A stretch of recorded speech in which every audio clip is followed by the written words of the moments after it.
Students, आज जो हम टॉपिक कर रहे हैं वो क्या है? कर्टोसिस। KURTOSIS।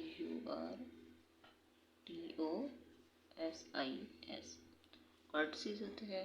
कर्टोसिस किसको कहते हैं? इसके लिए ये नॉर्मल डिस्ट्रीब्यूशन जो है हमारे पास क्या होती है? प्रोबेल्ट डिस्ट्रीब्यूशन जो है ये हमारे पास वाई एक्सिस, एक्स एक्सिस और ये नॉर्मल डिस्ट्रीब्यूशन है। तो ये कर्टोसिस के लिए एमसीक्यूज में मोस्टली जो सवाल यूज़ किया जाता है, पूछा जाता है, उसमें एक वर्ड यूज़ किया जाता है PEAKEDNESS।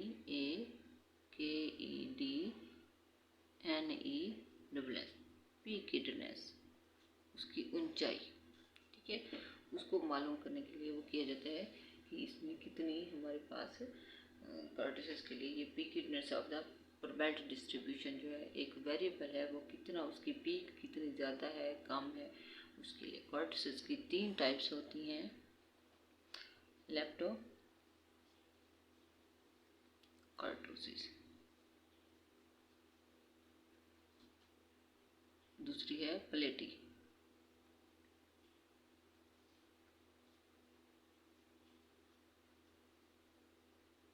तीसरी है मेसो।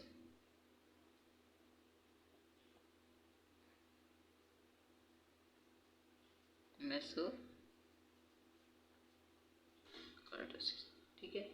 इसके लिए जो लेप्टोकर्टोसिस होती है, ठीक है, इसकी जो होती है बिल्कुल पीक कितना होती है, फिर ये प्लेट की जो शेप होती है वो प्लेट की तरह होती है, इस तरह बिल्कुल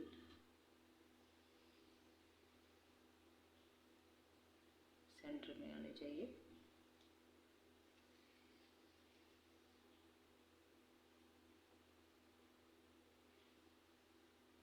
ये देखिए, ये बिल्कुल हाई पीक पे, ये बिल्कुल लेटी हुई, और ये जो होती है ये नॉर्मल डिस्ट्रीब्यूशन होती है, जैसे ये है, ठीक है ना।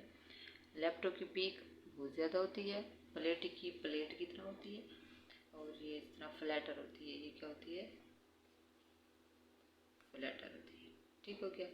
और ये जो होती है नॉर्मल डिस्ट्रीब्यूशन होती है, ठीक हो गया। और इसको हम क्या कहेंगे? इसमें डिस्पर्जन डाटा की क्या है? लेस डिस्पर्जन होती है। इसमें क्या होती है? लेस डिस्पर्जन होती है।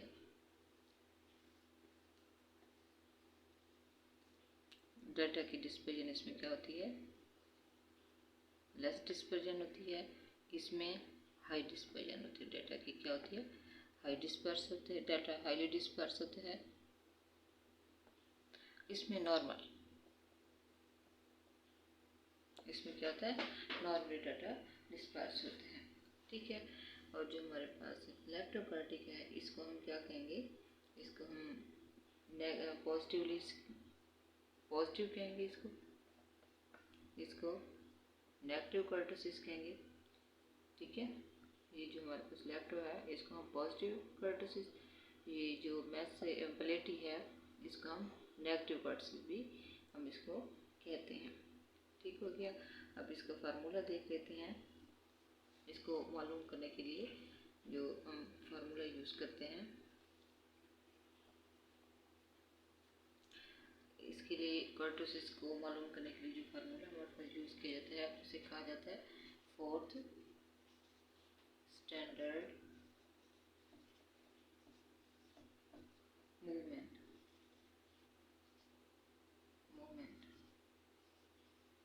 फोर्थ स्टैंडर्ड मूवमेंट होता है। इसका फार्मूला कहते हैं beta 2 is equal to u mu 4 over mu 2 का स्क्वायर।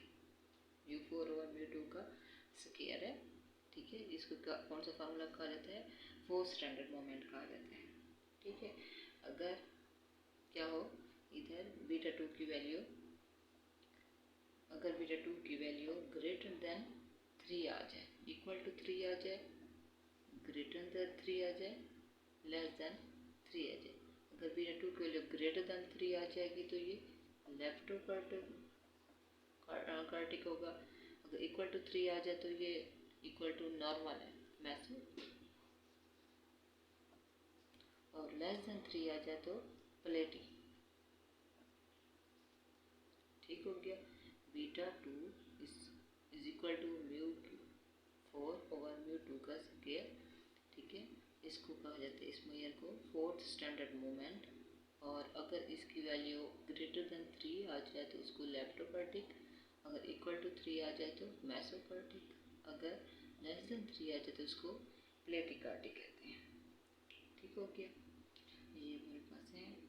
और इसके अलावा हम इसको क्या देखेंगे, बस यही कुछ है और तो नहीं है। इसके लिए एक और फार्मूला भी यूज़ किया जाता है हमारे पास, ये आपको हो जाएंगी, बता दूँ, रेस कर रही हूँ इसको। जो बिल्कुल हाई पीक होते हैं उसको लेफ्ट, जो फ्लैट होता है उसको हम कहते हैं प्लेटी, और जो नॉर्मल डिस्ट्रीब्यूशन होती है हम इसको कौन से कहते हैं, मेसोकार्टिक कहते हैं। ठीक हो गया। एक और फार्मूला है हमारे पास, कर्टिसिस को मालूम करने का एक और फार्मूला है हमारे पास, Q3 माइनस Q1/2। ये मालूम करने का, कर्टिसिस मालूम करने का फार्मूला है। ठीक है, अगर इसकी वैल्यू हमारे पास 0.263 आ जाए, क्या 0.263 आ जाए तो वो हमारे पास क्या होगी, इसी तरह ग्रेटर देन 0.263, लेस देन 0.263। ठीक है, अगर ग्रेटर देन 2.63 आ जाएगी तो वो कौन सी होगी हमारे पास, लेप्टो। अगर इक्वल टू 0.263 आएगी तो मेसो। अगर लेस देन 0.263 वैल्यू आएगी तो वो कौन सी होगी, प्लेटिकार्टिसिस होगी। ठीक हो गया। और जो कर्टिसिस फार्मूला है, इसकी जो रेंज होती है वो क्या होती है,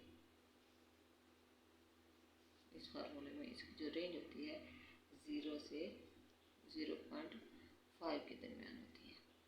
ठीक है, ये नहीं है कि अगर वैल्यू 1 आ जाए, 2 आ जाए, 3 आ जाए, तो इस तरह नहीं आएगी, आएगी पॉइंट्स में 0 से 0.5 के दरमियान होगी।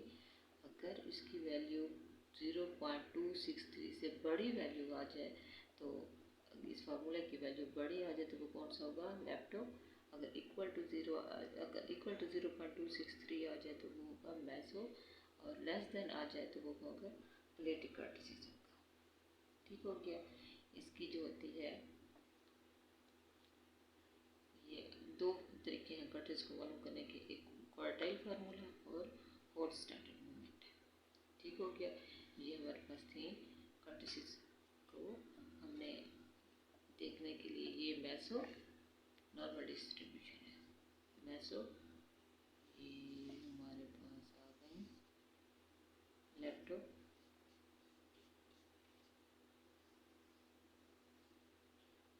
ये लेटी जो है हमारे पास, ये है प्लेटी,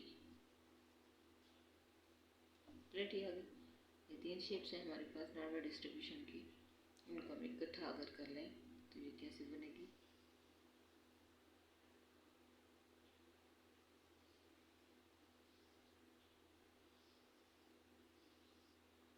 ठीक है, ये लेप्टो, ये प्लेटी, ये मेसो। ठीक हो गया, समझा गई। ये जो होती है शार्प, लेफ्ट जो होती है ये शार्प होती है, ये फ्लैटर होती है प्लेटी, मैस और नॉर्मल डिस्ट्रीब्यूशन। ठीक हो गया, ये शॉर्ट सी वीडियो है, यही कुछ जो बोर्ड पे आपको नज़र आ रहा है, इसकी 2 मेजरमेंट्स, टाइप्स, इनकी शेप्स, ये 4 चीज़ें हैं, इनकी वैल्यूज को कंपेयर कर लेना। ठीक है, ये 4 चीज़ें, इसी ये जो आपको एक बोर्ड नज़र आ रहा है ना, ये एक स्लाइड जो नज़र आ रही है, ठीक है ना, इसी में से पेपर में सवाल किए जाते हैं कि कर्टिसिस क्या होती है, पीक इंटेंस होती है, पीक ऑफ प्रोबेबिलिटी डिस्ट्रीब्यूशन। ठीक है ना, एक रैंडम वेरिएबल जो है उसकी डिस्ट्रीब्यूशन की पीक चेक करने के लिए।